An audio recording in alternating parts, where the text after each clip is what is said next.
السلام عليكم ورحمة الله وبركاته.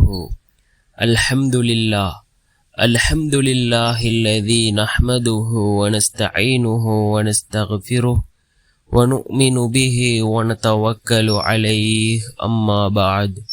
அன்பிற்குரிய அல்லாஹ்வின் நல்லடியார்களே, அன்பு சகோதரர்களே, நாம் தொடர்ச்சியாக பார்த்து வரக்கூடிய துஆக்களினுடைய திக்ருகளினுடைய தொகுப்பில் இன்று நாம் பார்க்க இருக்கின்ற விடயம் என்னவென்றால், ஒவ்வொரு ஃபர்தான தொழுகைக்கு பின்னாலும் 19 தடவை இந்த துஆவை நாம் ஓதி வருவதன் மூலமாக அல்லாஹ் ஜல்ல சுப்ஹானஹு வ தஆலா நம்முடைய எல்லா விடயங்களையும் சீராக்குகின்றான். எல்லா விடயத்திலும் அல்லாஹ் வெற்றியை தருகின்றான். வளமான வாழ்க்கையை அல்லாஹ் நமக்கு அமைத்து தருகின்றான். அப்படிப்பட்ட மிகச் சிறந்த ஒரு துஆவை தான் நாம் இன்றைய வீடியோவில் பார்க்க இருக்கின்றோம். அன்பார்ந்தவர்களே, அல்லாஹ்வின் நல்லடியார்களே, அதிகமானோர் நம்முடைய சேனலை சப்ஸ்கிரைப் செய்யாமல் பார்த்து கொண்டிருக்கின்றீர்கள். நீங்கள் சப்ஸ்கிரைப் செய்து லைக் இடுவதன் மூலமாக நமது சேனலில் உள்ள வீடியோக்கள் இன்னும் பல சகோதரர்களுக்கு கொண்டு போய் சேர்க்கப்படும். அவர்கள் அதனை பார்த்து பயனடைந்தால் அதற்குரிய கூலியை அல்லாஹ் உங்களுக்கும் வழங்குவான். அன்பார்ந்தவர்களே, அல்லாஹ்வின் நல்லடியார்களே, நாம் ஒவ்வொரு ஃபர்தான தொழுகைக்கு பின்னாலும் 19 தடவை இந்த துஆவை ஓதுவோம். இன்று அஸருடைய தொழுகையிலிருந்து நாம் இதனை ஓதுவதற்கு ஆரம்பம் செய்வோம்.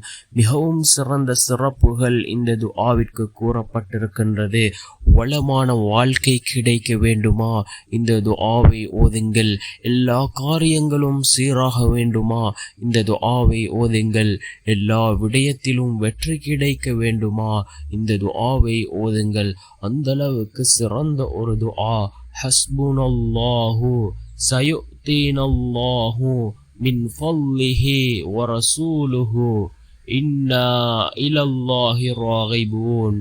ஹஸ்புனல்லாஹு சயுத்தீனல்லாஹு மின் ஃபல்லிஹி வ ரசூலுஹு இன்னா இலல்லாஹி ராகிபூன். இந்த துஆவை 19 தடவைகள் ஒவ்வொரு ஃபர்தான தொழுகைக்கு பின்னாலும் ஓதி வருவோம். நிச்சயமாக அல்லாஹ் ஜல்ல சுப்ஹானஹு வ தஆலா இந்த துஆவின் மூலமாக நம்முடைய வாழ்க்கையில் அல்லாஹ் மாற்றத்தை உண்டாக்குவான். வளமான வாழ்க்கையை அல்லாஹ் நமக்கு ஏற்படுத்தி தருவான். அந்த அளவுக்கு சிறந்த அற்புதமான ஒரு துஆவாக இந்த துஆ இருந்து கொண்டிருக்கின்றது.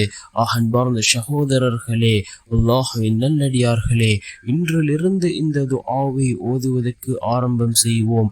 ஓரிரு நாட்கள் ஓதிவிட்டு இந்த துஆவின் மூலமாக எந்த பலனும் கிடைக்கவில்லை என்று கூறுவதை விட தொடர்ச்சியாக நாம் நம்முடைய வாழ்க்கையில் இந்த துஆக்களை ஓதி வருவதன் மூலமாக ஏதோ ஒரு நாள் அல்லாஹ் இந்த துஆவின் பலனை நமக்கு நிச்சயம் தந்தே தீருவான்.